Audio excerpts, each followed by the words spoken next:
علمی، اصلاحی، دعوتی اور تحقیقی بیانات کے لیے مولانا ڈاکٹر سعید عاطف کے چینل کو سبسکرائب کریں۔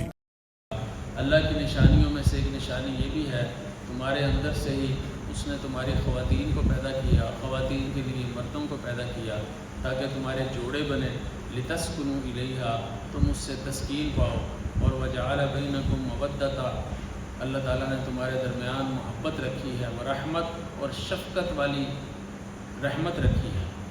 یہاں اتنے رشتے ہیں، والدین کا رشتہ بھی ہے، بڑا پاکیزہ ہے، بڑا عرفہ ہے، لیکن اللہ نے جس رشتے کو اپنی نشانی قرار دیا ہے وہ میاں بیوی کا رشتہ ہے، کیونکہ نکاح ہوتا ہی غیر محرم سے ہے، تو وہ غیر محرم خاتون یا غیر محرم مرد وہ ایک دوسرے کی زندگی میں اتنے قریب اور اتنے دخیل ہو جاتے ہیں کہ ایک دوسرے کے بغیر گزارا نہیں ہوتا، ایک دوسرے کے ذہن کو، ایک دوسرے کے جسم کو جتنے وہ سمجھتے ہیں اتنے والدین بھی نہیں سمجھتے۔ اس لیے اللہ نے کہا ایک بچہ چھوٹا سا ہے، وہ پلتا ہے، اس کو محبتیں ہیں، شفقتیں ہیں، وہ تو سمجھ میں آتی ہیں، اس لیے اللہ نے اس کا اور انداز سے ذکر فرمایا، لیکن جس کو نشانی قرار دیا ہے وہ یہ ہے۔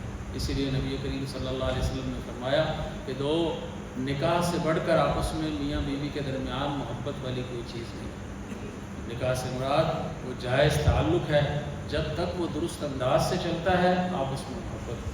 اس سے یہ بھی پتہ چلا کہ گھر کے اندر محبت کا ماحول قائم رکھنا میاں اور بیوی دونوں کی ذمہ داری ہے۔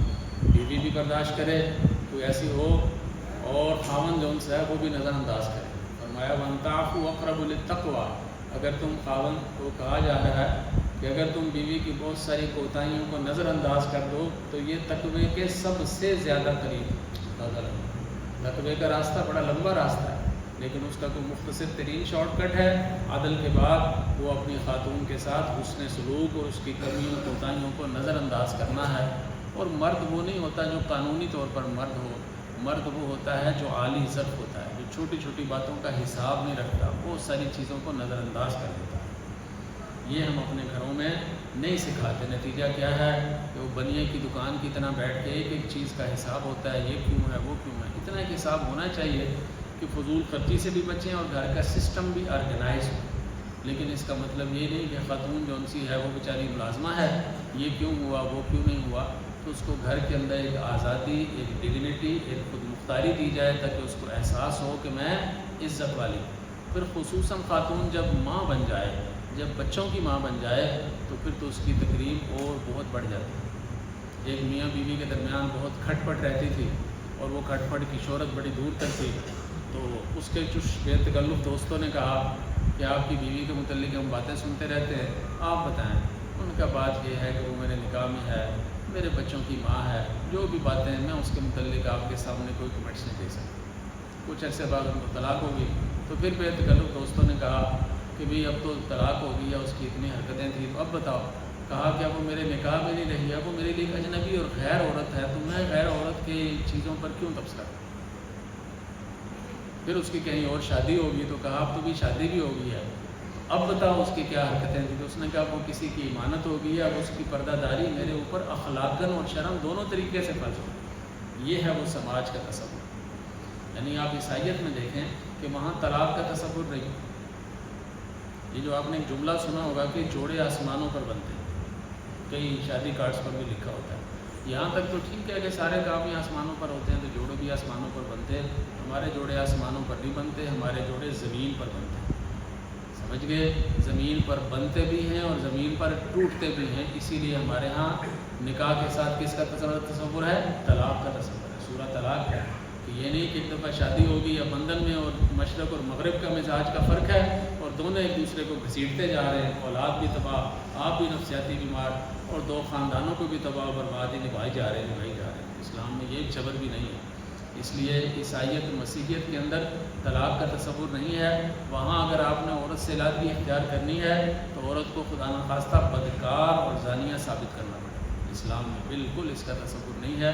جس خاتون سے آپ کا نکاح نہیں ہے، آپ اس کو طریقے سے 3-4 مراحل میں طلاق تک پہنچا دیتے ہیں، تو اس کو اسی طرح عزت دینی ہے جس طرح ایک عفیفہ خاتون کو عزت ملتی ہے۔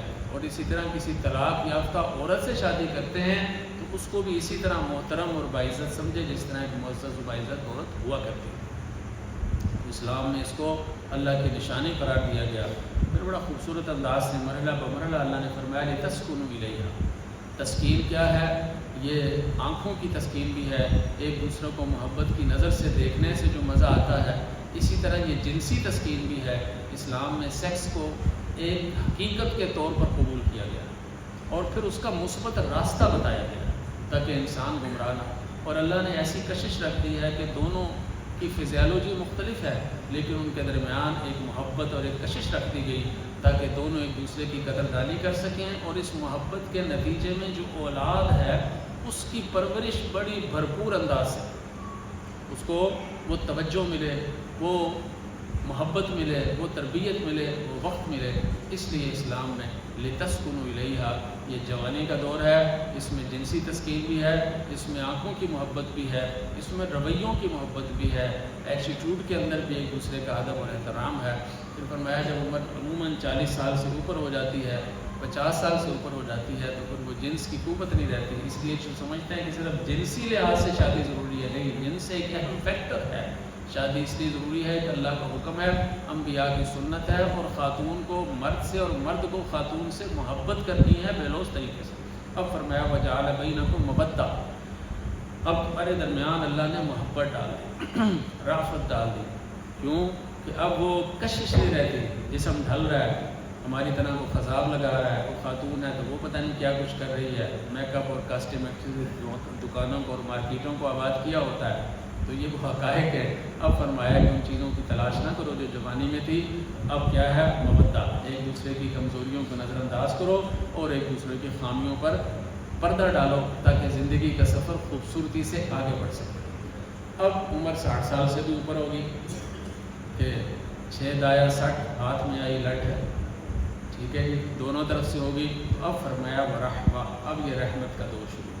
اگر آپ کے والدین بزرگ ہوں، آپ نے دیکھا ہو، یا نانی دادی نانا دادا جان کو، تو چاہے وہ شروع میں زندگی میں ان کے لڑائیوں کے کتنے میچ اور ٹیسٹ میچ ہی کیوں نہ ہوتے ہوں، لیکن آخر میں اتنی محبت ہوتی ہے، اور اماں جی کا خیال کرو اور اپنی ماں کو دیکھو اور اپنی دادی کا دیکھو، دادی کہتی ہو دادا جی کا کچھ کیا ہے، تو یہ کیا ہے؟ اب یہاں نہ جنس کی کشش ہے، نہ شکل کی کشش ہے، وہ پرانی وفائیں، وہ محبتیں اس کو لے کر ساتھ چلیں۔ Please don't forget to like,